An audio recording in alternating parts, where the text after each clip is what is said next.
It is go time. What's going on? This is Mortar Mike with another Watcher of Realms video. And this video, I wanted to give you guys in advance so that you can plan ahead for the content. I think it's going to be dropping this Friday or within the next like 2 or 3 days or so. So the reason why I say that is I came with 2 things for you guys today. And let me bring my notes up. Let me get my notes prepared and put them on the other screen here. This content that is coming, let's go to Boss Hard just to show it. The next one in 2 days. So it's Wednesday, so it's probably going to be on Friday when this goes live. It's called the Sands of Wrath, and it's the Wasteland Titan event. The part of Immortal Codex is boss number 2. This enemy is going to be an interesting one because your focus is on healing and supporting the champions that are already on the screen. They're in a V arc. And there's a lot of areas to place your champions, but here's the big issue that we've been running into here. This is why I say this is important to know. The boss itself gives debuffs to healing, so he gives anti-healing debuffs. And there are currently only 5 champions in the game that dispel that debuff. And I think only like 4 of them matter, but the ones that matter, I'll give you the list right here. I'm actually gonna pull them up for you. And hopefully you don't hear any static or anything here. I'm trying to separate my cables and stuff in work, so bear with me. Hopefully we don't have it. I'll try my best. I'm keeping stuff as separate as possible. But let's go into the gallery. Let's go over to our healers. I think they're the 4th ones. Yes. So if you have Elowen, congratulations, you have a wonderful option for dispelling buffs in here. She will be great for this content. I do not have her, so I have a couple other options, but some of them are going to surprise you, which is really dope. Elowen's number 1. She's going to be the ace boom coon. She's the undisputed champion of this, so there's no debating. She's a great option. Option number 2. This is going to be the option that everybody already has or is easy to get. Medan, however you say it, Medan, you could name it like a car. She has it on her ultimate, which is really, really awesome. I don't believe she has it on anything else in her skills. That's the ultimate here. Dispels all debuffs and all allies in range. That lasts for 10 seconds, which is good. 1200 goes down to 1000 skill cost, which is still useful in this content. I don't know the actual rate that you're going to be getting this debuff, but I believe that it stacks. So I would wait, until you get the ult and then pop it. I mean, can't do anything besides that, right? That's number 2. Number 3 is a Supreme Arbiter that's been out for like 1 or 2 weeks. Hasn't been out for very long. Eunomia. She has an ability where she automatically gets rid of debuffs. Where is it?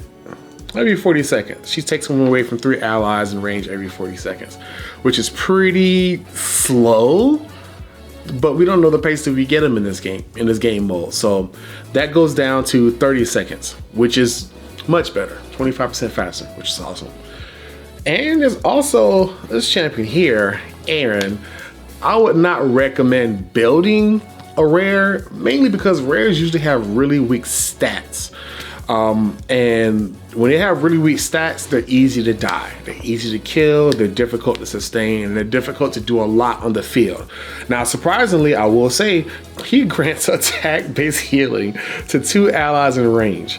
And he also has a passive that allows him to do it to 1 more healer. So I'm gonna try it. I don't think that he's gonna be doing amazing though, but hey, if there's one thing that you learn in this game is that you have a buttload of skill dust for rare champions and skill crystals for rare champions, because you don't build as many as your epics. Your epics you build the most of, and your Legos you run out of the crystals, but you still end up with a bunch of dust. You'll find out the more you play the game. So it's an interesting option. Now here's one that was a big surprise. I pulled this champion. Oh, this champion is hated on because the way they're built is not the conventional healer. But none other than, where are you? Disomi.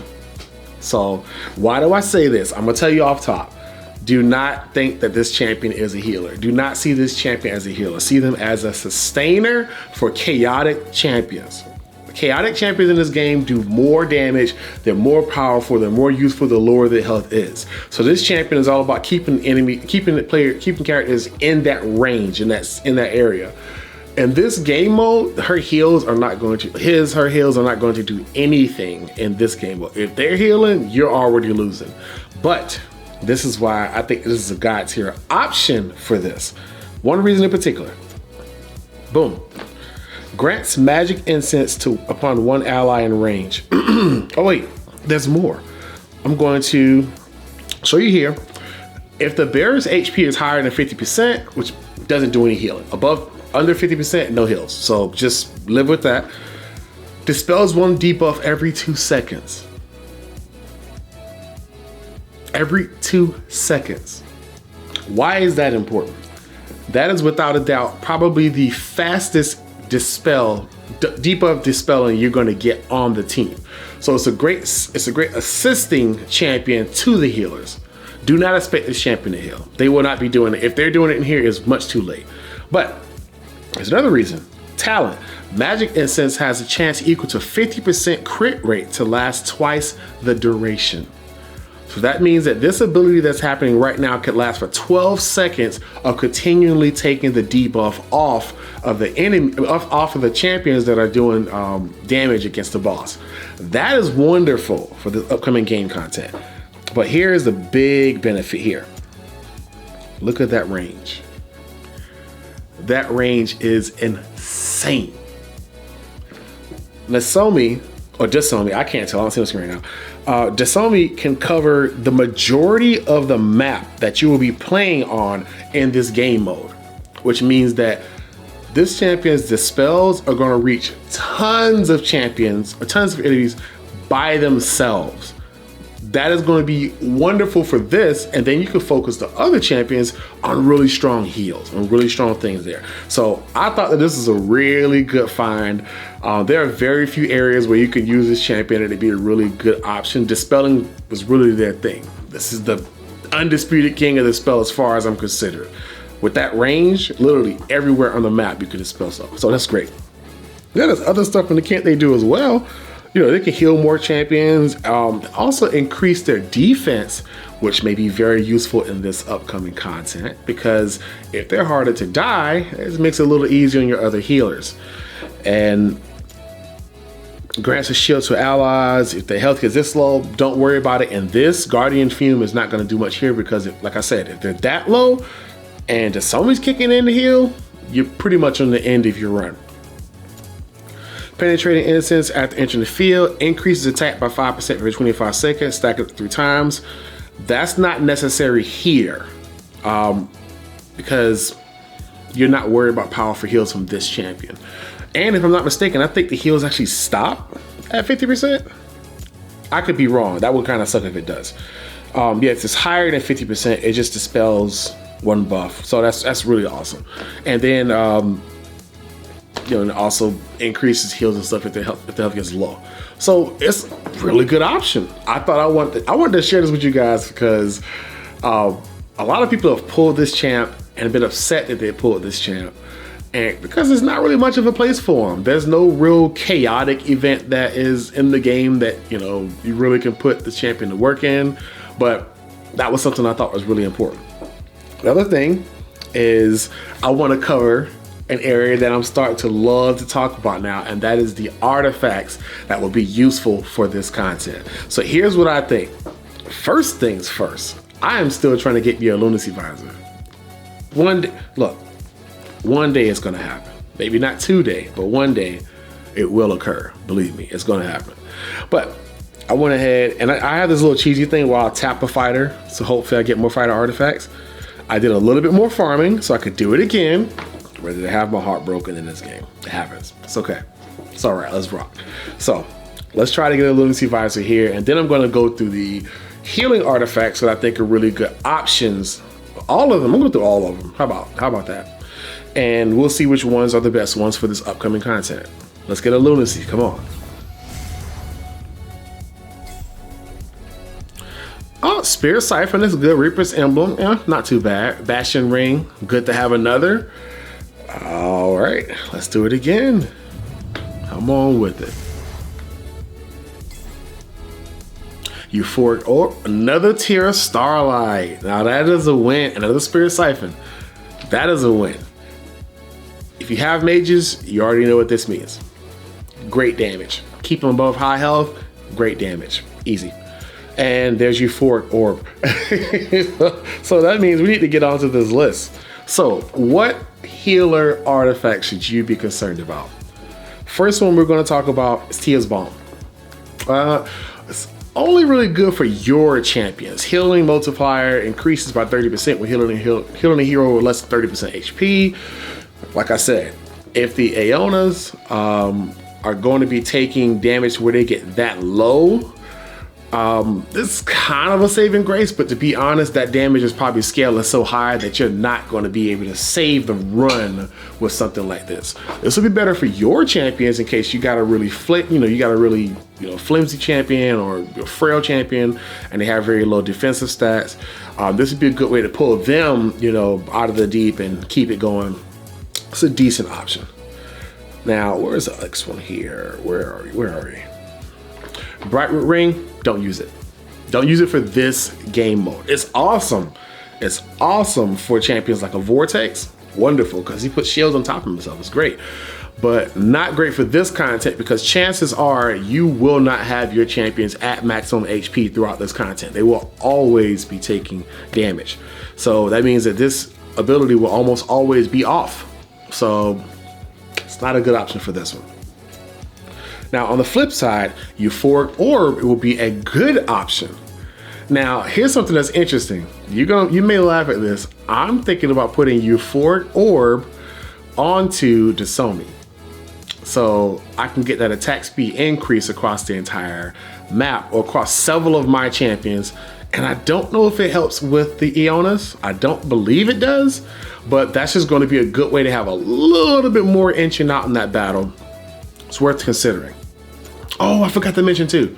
I'm gonna make a video. I'm probably gonna make it tomorrow or on Friday on Gwendolyn because she's gonna be a wonderful champion for this content also. Because shields are great because you can heal under the shields and get your guys back in the game. It's a really good option to consider. Next one. This one here, Legion Epitaph. I'm pretty sure I said that. I might have said it right. Who knows? This is useful, but it's a second place option. It increases your healing effect. I still don't know what ST means. I guess that means standard healing. By 3% for every allied unit in range, stacking up to 4 times. That's a 12% healing effect. It's good. It sounds like it's good. I do hope that ST in here doesn't mean something that I'm misunderstanding. 12% healing increase is probably going to be a useful option for this content because it's just flat increase in your heals, and that's going to be necessary across the board. So getting into our legendary ones, first one is Nenev's Mercy. When entering the field, increases healing effect by 10. Flat increase. It's going to be useful. Not groundbreaking, but it's great to have on the books. I would say this would be better when you have an attack-based healer and you're not building the healing effect stat. This would be a good way to boost up the stat as well. Build this bad boy up and that'll get you back into the game with having both of those scale your heals. So it's a useful option. Next up, we have Radiant Lantern. Similar, but for healing effect. It's useful. It's not groundbreaking. It's a decent option for you to have for this game mode coming up. It's not the world's greatest though, just to be honest with you.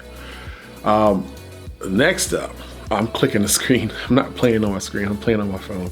Next one, Sacred Amber. Do not use this for this upcoming content. It increases your healing effect by 20. That sounds great. Additionally, for each ally in range, reduces healing effect by 5. You may have as much as 4 to 5 champions around you. And so it's negative healing. Do not use it for this. It is not a bad idea to use for a champion like Ezreal. If he has a very small amount of champions to heal that are not nearby, it is actually pretty good because he can do snipe heals across the area. But it's not the meta choice for this unless you don't like healing in a healing game mode. So I wouldn't recommend that one. Now, moving into some of the ones that I thought were really interesting. The North's Glory. This one has has potential to be pretty useful in this game mode. Healing a unit to full HP has a 20% chance of granting them a shield equal to 20% of its max HP for 10 seconds. That is the champion that's being healed. The effect can only be triggered one time every 5 seconds. Here's why I think that this is useful. If you have potent healers, this is lovely for them, or healers that heal fast. Honestly, that's pretty much all healers. And AoE healers is another option. AoE healers is probably going to be a more difficult choice to pull off because their heals usually aren't as strong compared to single target or like 2 target healers. But if you're hitting multiple opportunities to get heals out, this would be great because you have more chances to proc this, which means more chances to have shields up, which means more chances to heal champions while shields are on top of them, which makes it easier to keep their health high. And that's what we want in this game mode. We don't want to have those stats going up there and making it a really tough challenge to make it through the content. So the North Glory is surprisingly getting a vote up on my list for this content. Is it game breaking? No.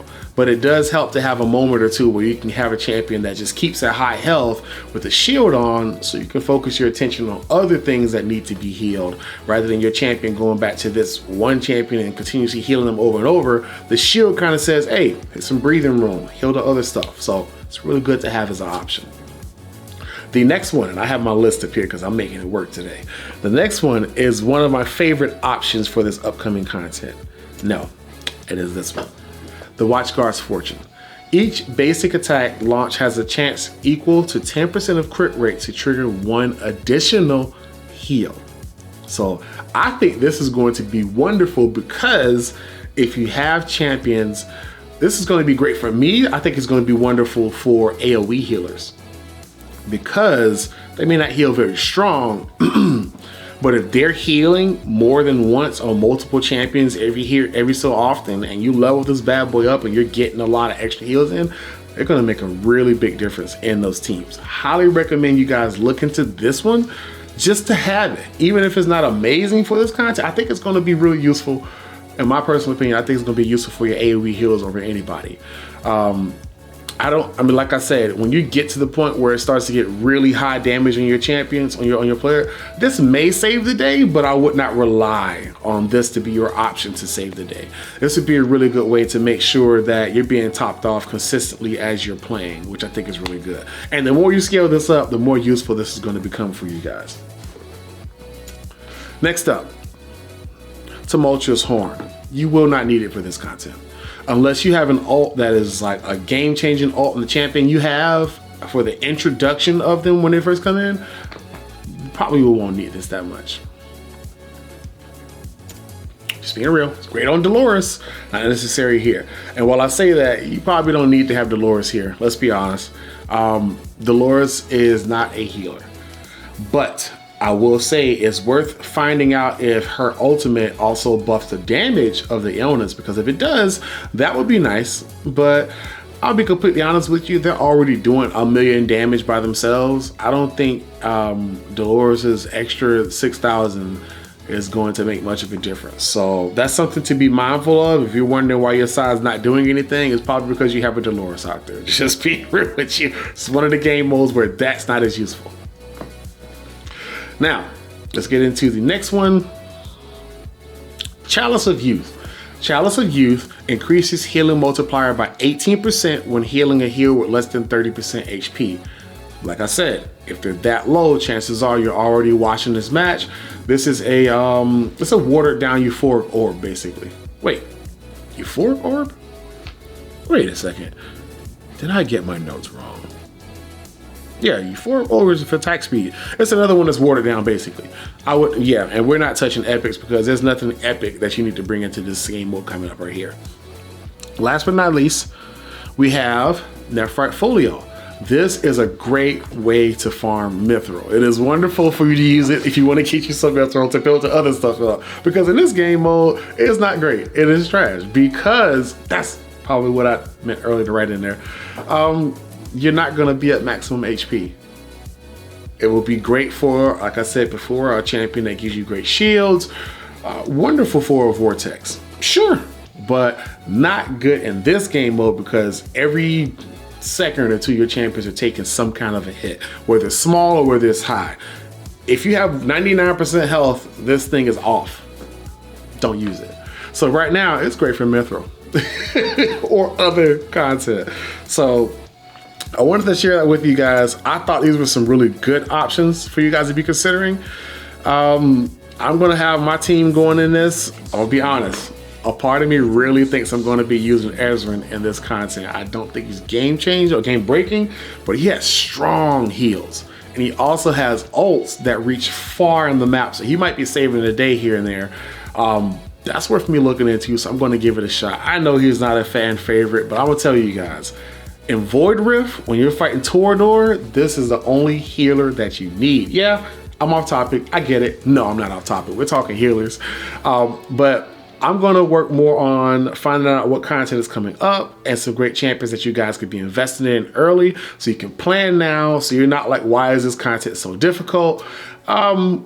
I'm just giving you guys a heads up. Dig into your vault. If you haven't disowned me, I know that's something definitely paid to win to say. But if you have one of those champions, you're like, I have no need for this thing. Shame on you if you crunch them. If you did that, I can't help you there. But if you have them and you just sat them on the side, you know, and you just waited, there's a good chance that's going to benefit you guys in the next 2 or 3 days. So this is your boy Mortar Mike. I hope you guys have an awesome day, and I'll see you soon. Take care.